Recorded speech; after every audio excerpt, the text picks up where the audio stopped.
So your judgment, Sebastian, where have we got to when it comes to peace prospects in Ukraine? Give us an update of how you see the situation as it currently stands. I think it's obvious to even casual observers that we are the closest to peace and the staunching of the bloodshed than we have ever been since the Russian invasion of Ukraine. Do you think the next step is for Putin and Zelensky to meet, and do you think they will? Well, for there to actually be some kind of meaningful ceasefire and then a peace agreement, you have to have both parties at the table, brokered by the United States, by the president and his envoy.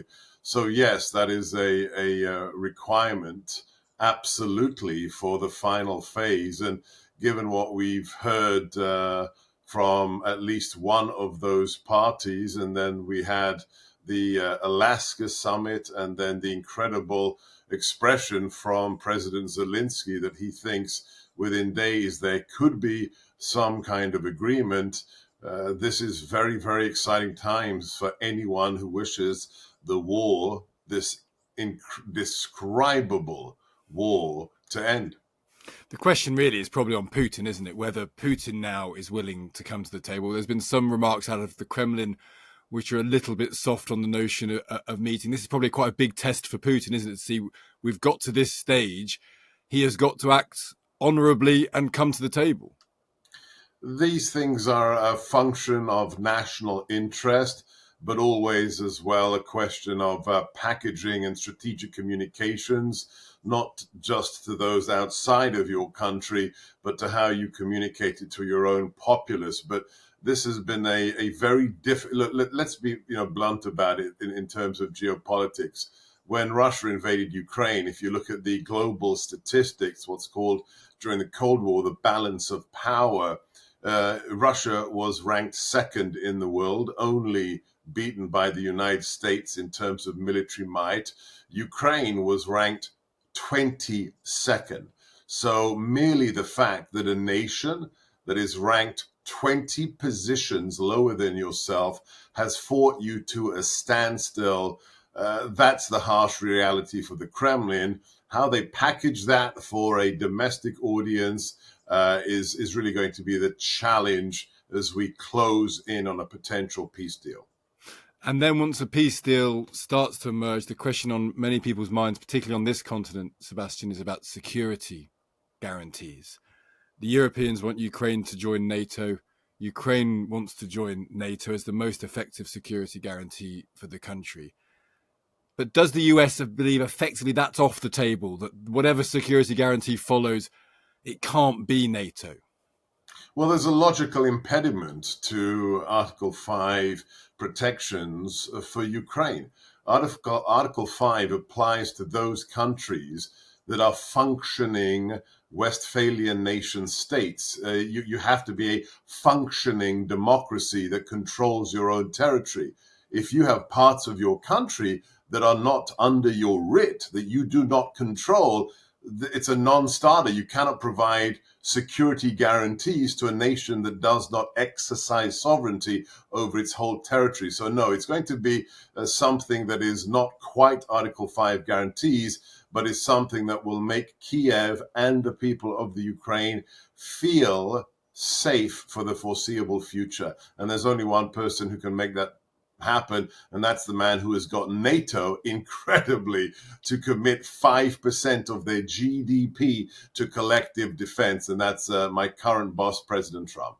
And then the question follows: what will America be willing to do itself in terms of a guarantee? Because Trump says occasionally, or even quite often, to a large extent, this is a European issue. The Europeans need to step up. The Europeans need the people on the ground providing guarantees. But the Europeans say over here, Sebastian, we can't do this without something from America, and it's not going to be NATO.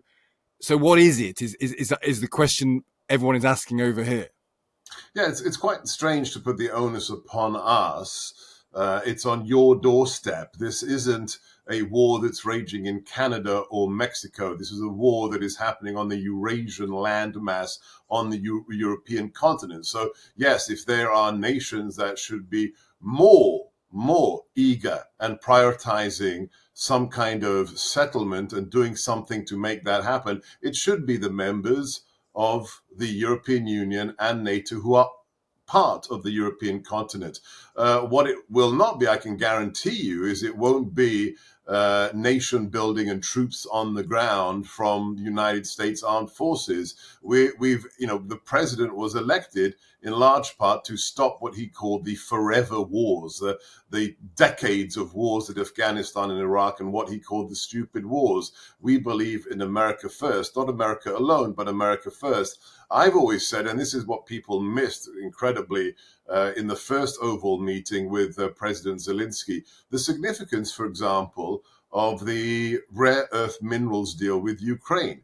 There is no better guarantee than any piece of paper that NATO or the EU or anybody else could sign than, in fact, to have an intertwined economy and a trading relationship between America and Ukraine. If that deal is signed and we have hundreds of thousands of Americans in Ukraine, scores of businesses developing these incredibly precious minerals for use in high-tech industry, that there is no better guarantee than intertwining our economies in that way, shape, and form. So let's allow the negotiators behind closed doors to make those arrangements.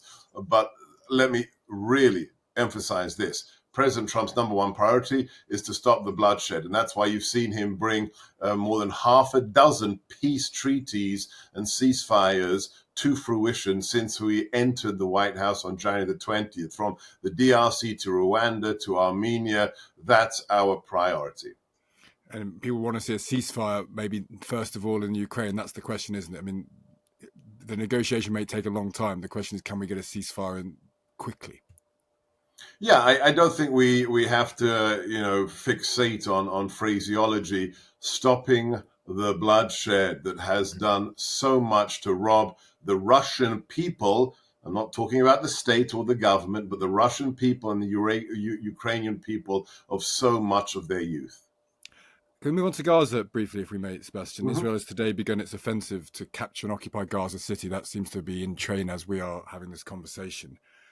Does the US support this renewed military action from Israel? We support anything that stops the rise of the heinous global jihadism that led to the greatest loss of Jewish life since the end of the Shoah, the Holocaust. 1,200 innocent Jews, men, women, and children slaughtered in just a few hours. So, as I said, after I saw 3 years ago, two plus years ago, I saw the unedited footage of the Hamas body cam, what was actually done to those civilians. I said, God bless Israel, Netanyahu and the IDF. They must kill every single person responsible for those massacres and salt the earth above their graves. Israel will never be safe until those responsible for October the 7th are dealt final and eternal justice. And a military action at this stage of the war, with all that's gone in the last 2+ years, is something that the US is willing to still support, because again, other nations around the world are reducing their support specifically for this action, support for Israel's actions generally. Well, look, Hamas is not defeated. There are 50 hostages yet to be returned, innocent people. There are 2 US citizens also that must be returned. So, yeah, as long as these barbarians, these animals, hold innocent people hostage, the fight will continue. Countries like Britain have indicated an intent to recognise the state of Palestine pretty quickly. Is that the right move politically? Is it the right move morally, do you think, at this stage? Well, I'd ask your listeners and your viewers one very simple question, and this doesn't come from US statistics, it's from local pollsters in the region. More than 70% of the population of Gaza agree with the slaughter of the innocents on October the 7th. Is that a community that should be recognized internationally by any nation? 2/3 plus agree with the slaughter of young girls at pop concerts, of young boys in their homes on the kibbutz? What kind of nation are you recognizing if you do that? A nation that believes in genocide?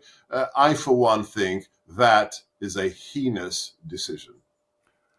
And just finally, do you think that polling you're talking about, does that justify the deaths of the Palestinian civilians within Gaza, the support that's been historically there for Hamas? How do we get around the targeting of Hamas, the killing of Hamas, the people who were responsible for the atrocities, the terrorist atrocities of October the 7th, with the deaths of children, the deaths of civilians that surround them?